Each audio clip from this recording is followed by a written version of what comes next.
Hola a todos, bienvenidos a un nuevo episodio del podcast Terror cerca de ti.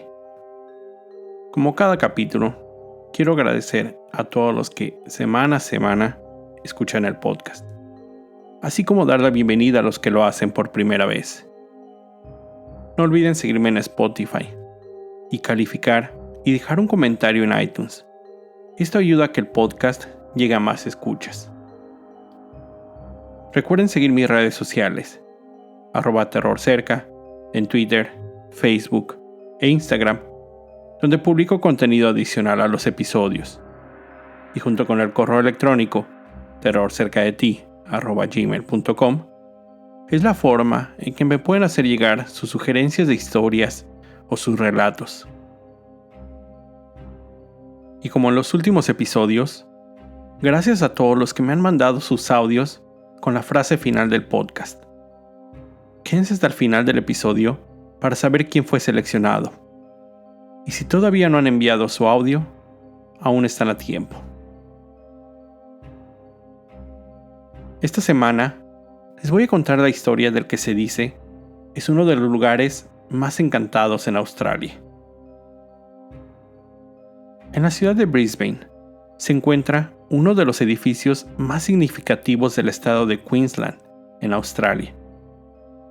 Desde 1909, se comenzó con el desarrollo de planes para la construcción del edificio municipal, los cuales inicialmente fueron rechazados por su elevado costo.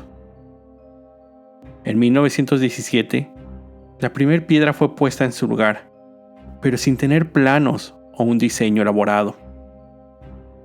En 1920 comenzó oficialmente la construcción del edificio, la cual llevó 10 años y un total de 980,000 libras, resultando en uno de los edificios más costosos de Australia y solo el segundo más grande después del famoso puente de la bahía en Sydney.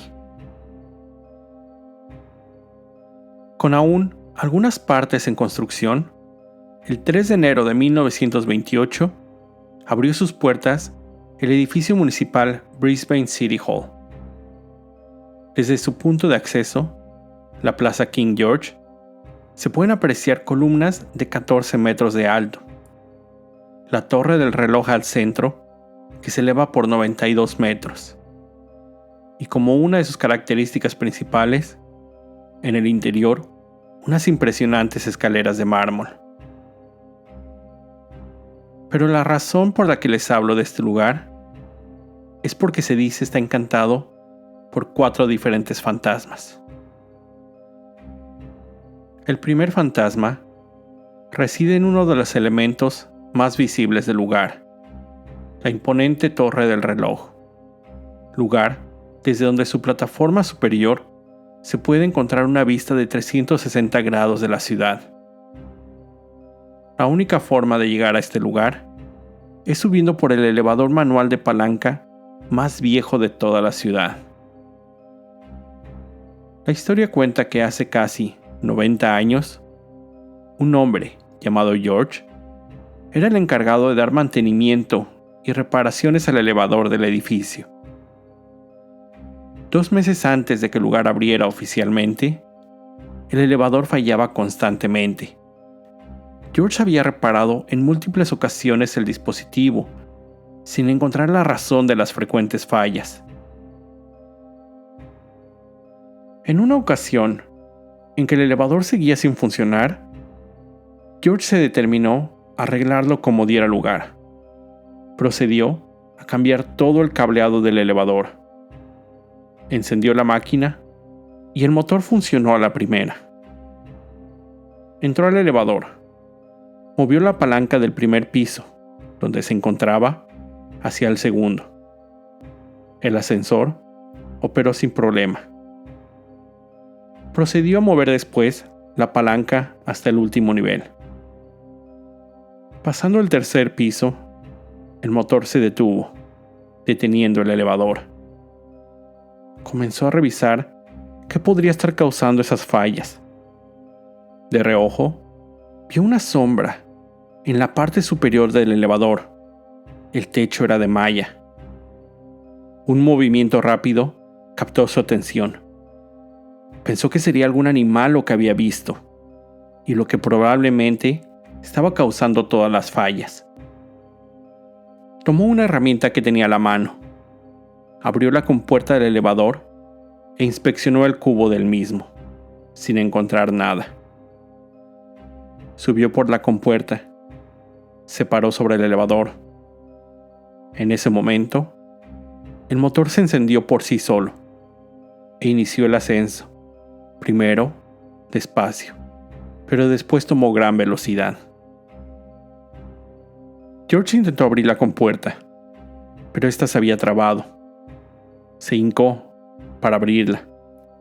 Cuando logró una pequeña abertura, vio cómo unos dedos, que parecían humanos, salían del interior del elevador, tomando la compuerta y volviéndola a cerrar. Intentó nuevamente abrirla con todas sus fuerzas, pero sin ningún resultado. Sobre su hombro, vio cómo rápidamente se acercaba al techo de la torre. Hizo un pequeño rezo, y con un alarido, su cuerpo fue aplastado entre el elevador y la piedra del techo. Con el paso de los años, diversos turistas que atienden a la torre del reloj aseguran ver a un hombre con ropas de trabajo en lugares que no son accesibles para el público. Se dice que esta aparición es la culpable de las constantes descomposturas del elevador. Una posible explicación sobre este espectro se relaciona con una de las primeras muertes no naturales sucedidas en el edificio. El 31 de octubre de 1935, un empleado de construcción llamado, casualmente, George Betts, se encontraba en el lugar, realizando algunos trámites. Subió por el ascensor, y solo unos minutos después, la gente que se encontraba ahí cerca escuchó un fuerte golpe, producido por el cuerpo de George Betts al caer desde la plataforma de observación de la torre sobre el techo de cobre. El segundo espectro, posiblemente el más conocido, es el fantasma de una mujer, que se aparece en el vestíbulo del lugar, así como en la escalera principal. Muchas personas aseguran haber visto la aparición de una mujer, pero también muchas de esas supuestas apariciones varían en la descripción de la misma. Algunos aseguran que se trata de una mujer muy elegante, otros dicen que es una anciana, y otros más aseguran que es el fantasma de una niña el que vieron. Existen diversos casos documentados que podrían sugerir la identidad de este espectro. Uno de ellos es Mary Ann Mary Alexander, mujer soltera de 55 años. Ella vivía en el área. Mientras se encontraba en el edificio, cayó inconsciente en las instalaciones del cuarto de lavado el 15 de septiembre de 1944. Poco tiempo después, fue encontrada y llevada al hospital, donde murió a las pocas horas. Aunque otra historia sea posiblemente más adecuada para el origen del espectro, sucedió el 21 de diciembre de 1937. Una mujer de 32 años, de nombre Hilda Angus Boardman, tomó el elevador hasta el último piso de la torre del reloj. Salió y de alguna forma cruzó la cerca de protección que había sido instalada después del accidente de George Betts. Muchos testigos, incluidos policías que se encontraban en el lugar, vieron cómo Hilda se acercó a la orilla y se lanzó al vacío, cayendo toda la longitud de este, atravesando un techo metálico y chocando contra el piso de concreto. Cuando fue auxiliada, aún se pudieron detectar signos vitales en ella, por lo que fue llevada a un hospital cercano, donde falleció debido a la gravedad de sus heridas causadas por el impacto. Un diario local informó que Hilda había recientemente sido paciente en un hospital cercano, con lo que se asumió que padecía de alguna enfermedad mental. La historia de Hilda añade mucho más dramatismo al supuesto origen del fantasma, pero ni su caso ni el de Mary Alexander ofrecen un sustento clave. Ninguna de las dos mujeres murieron en el edificio, por lo que, de existir su fantasma, no sería en el edificio, sino en el hospital donde fallecieron. Debido a esto, una tercera teoría del origen de este espectro se remonta a una época mucho más antigua. Años antes de que el edificio fuera aún construido, a finales de los 1800, toda esa área era compuesta solo por pantanos, grandes pantanos que se extendían por toda la zona, no solo del edificio, sino de todo el centro de Brisbane. Mickey vivía con su esposa Elsa y sus 6 hijos en Brisbane. Él era el capataz responsable de la construcción del edificio municipal. Despertaba temprano todos los días para llegar a la obra y comenzar con sus actividades. Cierta mañana no se sentía con el mismo ánimo, ya que el día anterior uno de sus trabajadores había perdido la vida en un accidente en la obra cuando una de las grúas se desplomó. Ya era el 5º accidente sucedido en la construcción. Los accidentes, aunados a la dificultad de erigir un edificio en un terreno pantanoso, habían hecho que la obra se demorara en gran medida. Elsa le recordó a Mickey que no debería llegar tarde, ya que no debería darle una excusa al gobernador para que lo echara de su puesto. Se despidió de él con un beso, pero antes de salir de casa le gritó: «No olvides tu almuerzo nuevamente». Mickey trataba de perder un poco de peso, y dejar su caja del almuerzo era una excusa perfecta para saltar un alimento. El día en la obra transcurría. Mickey tenía un ligero dolor de cabeza, que iba incrementando con el paso de las horas. Un nuevo problema se había presentado. La mujer había regresado. Una mujer aborigen había llegado en diferentes ocasiones a la construcción. Ese día, como en anteriores, se mantenía de pie, justo al límite de la obra, donde empezaban los terrenos pantanosos. Era una mujer mayor, cabello gris, amarrado con un listón, y llevaba un simple vestido color caqui. Mickey se acercó a ella y le explicó que sus hombres comenzarían sus labores muy cerca de donde ella se encontraba, y que podría ser riesgoso, así que le pidió que se retirara. La mujer solo lo observó sin decir nada, sin siquiera parpadear. Su dolor de cabeza creció, y le dijo que la obra continuaría, y que sería mejor que se fuera, o alguien tendría que sacarla del lugar. La mujer finalmente parpadeó, pero solo para desviar la mirada hacia el cielo. Cuando Mickey volteó, las primeras gotas de lluvia comenzaron a caer en el lugar. Esas gotas se convirtieron rápidamente en una gran tormenta. Los fuertes vientos comenzaron a sacudir violentamente a una de las grúas. Todos los hombres se concentraron en sujetar con cuerdas la grúa. Debían evitar a cualquier forma que ésta cayera. Mientras ellos trabajaban, uno de los hombres de la construcción le dijo a Mickey que había visto a una mujer cerca de la obra, en la zona pantanosa, justo cuando el nivel del agua comenzaba a subir.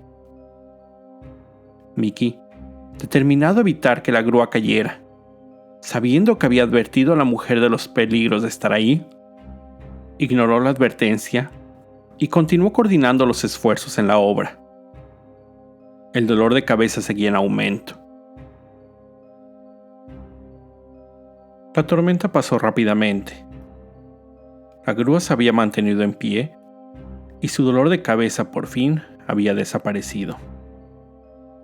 Fue en ese momento que se dio cuenta que tenía hambre, recordando haber dejado su almuerzo en casa a pesar del comentario de Elsa. Un grito al otro lado de la construcción lo sacó de sus pensamientos. Un grupo de hombres se reunían en el área pantanosa. Él llegó corriendo. Descubrió lo que había llamado la atención de todos. El cuerpo de una mujer flotando boca abajo en el agua. Mickey se metió en el agua. Cuando llegó a la mujer, esa llevaba un vestido de color azul. La volteó, solo para descubrir con horror que sostenía entre sus brazos el cadáver de su esposa.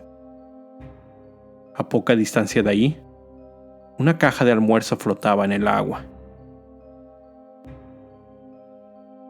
El tercer fantasma se dice que es de un navegante americano de la Segunda Guerra Mundial, que estando en Brisbane, se encontraba discutiendo con otro hombre. El motivo, la mujer del segundo. Después de la pelea, el americano había sido apuñalado en múltiples ocasiones, cayendo muerto ahí. La leyenda dice que si uno se encuentra en un lugar callado en el edificio municipal, se pueden escuchar las voces de dos hombres discutiendo, seguido del desenfundar de un cuchillo. No existen récords oficiales sobre un americano que haya sido asesinado en las premisas. Sin embargo, durante la Segunda Guerra Mundial, muchos americanos se encontraban estacionados en Australia, esperando ser enviados a combate en el Pacífico. Era sabido que los locales no siempre aceptaban con amabilidad a los foráneos, ya que estos eran conocidos por conquistar a las mujeres con sus elegantes uniformes. El 26 de noviembre de 1942, una serie de peleas entre los dos bandos creció a tal grado que un gran disturbio se presentó en la ciudad. Esto duró 2 días. El resultado, un australiano muerto y decenas de heridos. De ahí pudo haber surgido la leyenda de este tercer fantasma. La última leyenda, el cuarto espectro, no se refiere a una figura en específico.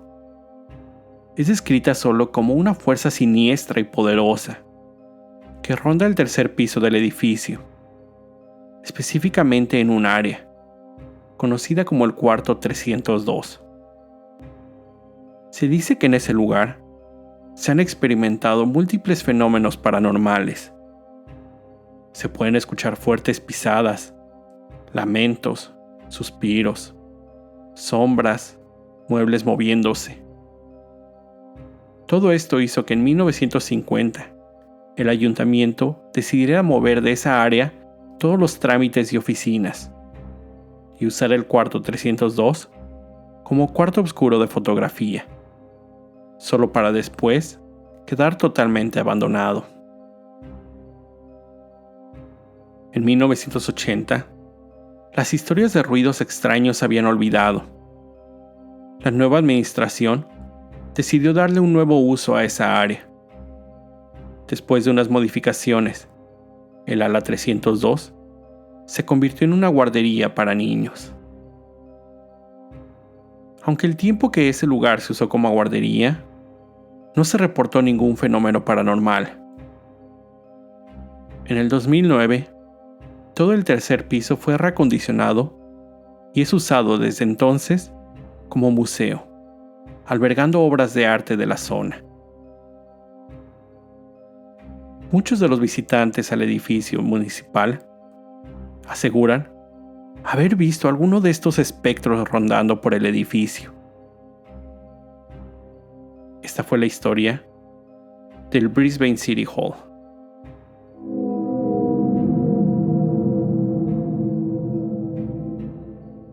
Rápidamente, y antes de terminar el episodio, quiero contarles sobre una obra que acabo de leer, la novela gráfica Horde. Aquí un breve paréntesis. Para los que no están muy familiarizados con el mundo de los cómics, me incluyo, una novela gráfica es un libro, un relato que usa el mismo formato que los cómics, es decir, cuenta una historia mediante el uso de imágenes y textos combinados, el cual, a diferencia de un cómic, es de una mayor longitud. Regresando a esta obra, Horde, escrita por Marguerite Bennett e ilustrado por Lila Lees, cuenta la historia de Ruby, una joven que después de la muerte de su padre, regresa al lado de su madre, de quien se alejó desde su niñez. Su madre, Mia, vive en una casa rodeada de un sinfín de objetos. Horde, su nombre viene de hoarder, una persona que acumula infinidad de objetos en su casa, siempre encontrando una razón o pretexto de por qué no deshacerse de estos.